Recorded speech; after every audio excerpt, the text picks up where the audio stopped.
حکومت ہند کے کالے قانون یعنی شہریت ترمیمی قانون NRC اور NPR کے خلاف پورے ملک بھر سے آواز بلند کی گئی تھی اور اس قانون کے خلاف پرامن احتجاجی مظاہرے بھی کیے گئے تھے۔ شہریت ترمیمی قانون کے خلاف بے خوف ہو کر آواز بلند کرنے والوں میں جامعہ ملیہ اسلامیہ کے طلباء و طالبات کا سب سے اہم رول رہا ہے۔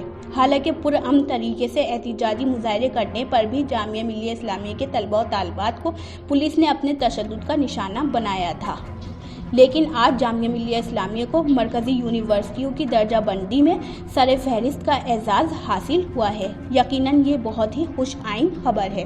اسی پس منظر میں روزنامہ انقلاب نے ایک خبر شائع کی ہے جس کی سرخی ہے: مرکزی یونیورسٹیوں کی درجہ بندی میں جامعہ ملیہ اسلامیہ سر فہرست۔ تفصیلی خبر کچھ اس طرح ہے۔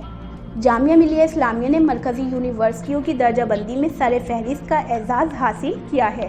وزارت تعلیم کے ذریعے جاری کردہ درجہ بندی میں جامعہ ملیہ اسلامیہ نے 90% نمبروں کے ساتھ پہلا مقام حاصل کیا ہے۔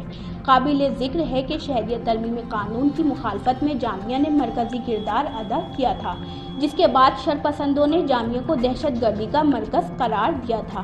مرکزی یونیورسٹی کی درجہ بندی میں سر فہرست کا اعزاز حاصل کر کے جامعہ نے انتہا پسندوں کو معقول جواب دیا ہے۔ اس کے علاوہ جامعہ نے سر فہرست مقام حاصل کر کے ایک نئی تاریخ رقم کر کے جواہر لال نہرو یونیورسٹی JNU اور علی گڑھ مسلم یونیورسٹی AMU کو بھی پیچھے چھوڑ دیا ہے۔ جامعہ کے بعد اروناچل پردیش کی راجیو گاندھی یونیورسٹی نے 83% نمبروں کے ساتھ دوسرا مقام حاصل کیا ہے۔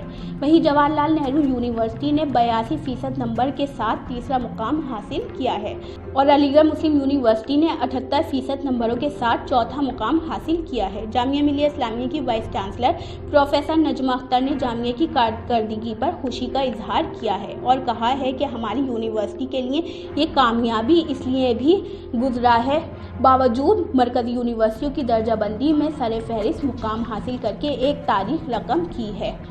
انہوں نے کہا کہ اعلیٰ معیار کی تعلیم مرکوز تحقیق کے سبب یونیورسٹی کو سر فہرست کا مقام حاصل ہوا ہے، جس کے لیے اساتذہ، طلباء اور انتظامیہ مبارکباد کے مستحق ہیں۔ غورطلب ہے کہ 15 دسمبر 2019 کو شہریت ترمیمی قانون کے خلاف مظاہروں کے دوران پولیس جامعہ کیمپس میں زبردستی گھس گئی تھی اور طلباء کو تشدد کا نشانہ بنایا تھا۔ پولیس نے لائبریری میں توڑ پھوڑ کی، CCTV کیمرے توڑ دیے گئے۔ حالانکہ معاملہ طول پکڑنے کے بعد پولیس نے صفائی دی اور کہا کہ شہریت ترمیمی قانون مظاہرہ تشدد میں تبدیل ہو گیا تھا اور وہ شرپسندوں کو پکڑنے کے لیے کیمپس میں داخل ہوئی تھی، جبکہ ذرائع کے مطابق یہ بات پولیس اب تک ثابت نہیں کر پائی ہے۔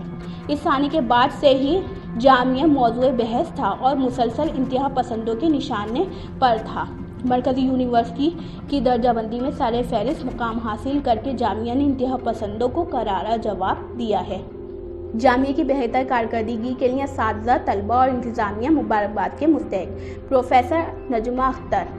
جامعہ ملیہ اسلامیہ کی vice chancellor professor Najma Akhtar نے جامعہ کی کارکردگی پر خوشی کا اظہار کیا ہے اور کہا ہے کہ ہماری یونیورسٹی کے لیے یہ کامیابی اس لیے بھی زیادہ اہم ہے کہ حالیہ دنوں میں جامعہ مشکل وقت سے گزرا ہے اور باوجود مرکزی یونیورسٹیوں کی درجہ بندی میں سر فہرست مقام حاصل کر کے ایک تاریخ رقم کی ہے۔ تو یہ تھی ناظرین روزنامہ انقلاب میں شائع خبر، جس سے ظاہر ہوتا ہے کہ جامعہ ملیہ اسلامیہ جس کو شرپسندوں نے دہشت گردی کا مرکز بتایا تھا، آج اسی جامعہ ملیہ اسلامیہ نے مرکزی یونیورسٹیوں کی درجہ بندی میں پہلا مقام حاصل کر کے شرپسندوں کو کرارا جواب دیا ہے۔ ہم امید کرتے ہیں کہ آنے والے دور میں بھی یہ یونیورسٹیز اپنا اہم اور خاص مقام حاصل کریں گی اور شرپسندوں کو اسی طرح شکست دیتی رہیں گی جنہوں نے ان یونیورسٹیوں کو دہشت گردی کا مرکز بتایا تھا۔ یسرا انصاری کی رپورٹ، MMC نیوز انڈیا، نئی دہلی۔